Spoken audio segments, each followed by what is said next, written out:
Hello guys, this time I'll talk about something else, not about programming or software development. I'll be talking about video editing and video blogging. I'll cover some applications. If you're gonna ask the same question that I did, what the application to choose, it will be a good video for you to watch. I try to use open source products, try not to pay for anything. If something is good, I do pay. Just believe that there are enough applications that are free and good enough to use.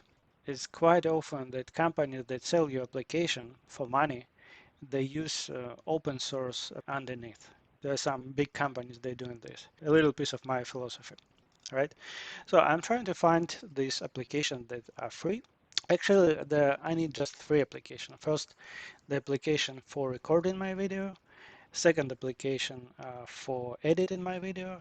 And third application for editing photos when I create all these thumbnails, titles. So that is what this video about. I'll go with some analysis, my mistakes that I did, and maybe it will be useful for you as well. So as you can see on my screen that right now I'm rendering the video in the application that is called Kdenlife. This is this application. And as you can see, it takes some time, like 20 minutes probably, to render a video that takes 8 minutes. And this is probably the fastest application that I could find. So let me cover something. Right now it's only 2 minutes left. The application itself is actually good. I like it. Nice user experience, easy to use, no problem with that. The latest version is stable, quite stable. Also another thing, when video is ready, you may render it with some specific parameters. Like in this case, basically it's gonna use my GPU, graphic card, and it's supposed to be fast. And also I'm using like 20 threads. There are those configurations. You can read them. I use some other applications. I try to use this Blender, the app that is doing quite a lot of things, 3D modeling and video rendering as well. But that one is slower. If we do some math, you'll check what kind of hard drive you have, how fast it is to write to hard drive. If it's SSD hard drive, let's say M2 one, in this case, the speed in which I write to the disk is 5 times slower than I could theoretically. The hard drive is not bottleneck in this case. Even though I believe that what people use, honestly, because this Kdenlife is pretty, it's quite popular tool to use. Oh, that's kind of my current struggle. Anyway, so if you have some comments or suggestions, let me know. As you could see, the speed in which I write my file was like 20 FPS.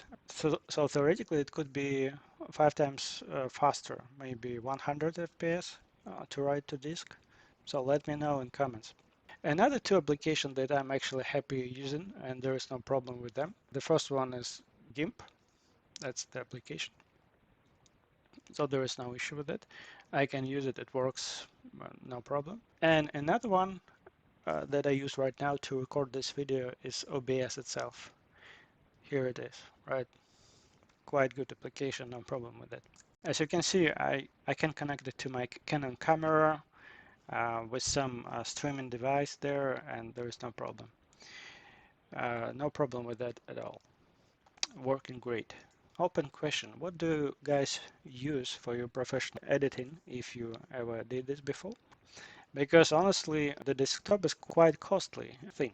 Like you pay for GPU that you use for render, and you pay for processors. There are a lot of them, but still you cannot actually use it in full.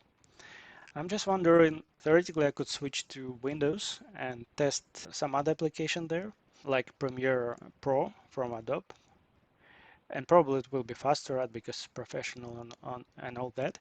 But I just don't want to go this way, just because I'm curious, like how to make it work properly, because it's supposed to be fast anyway. Yeah.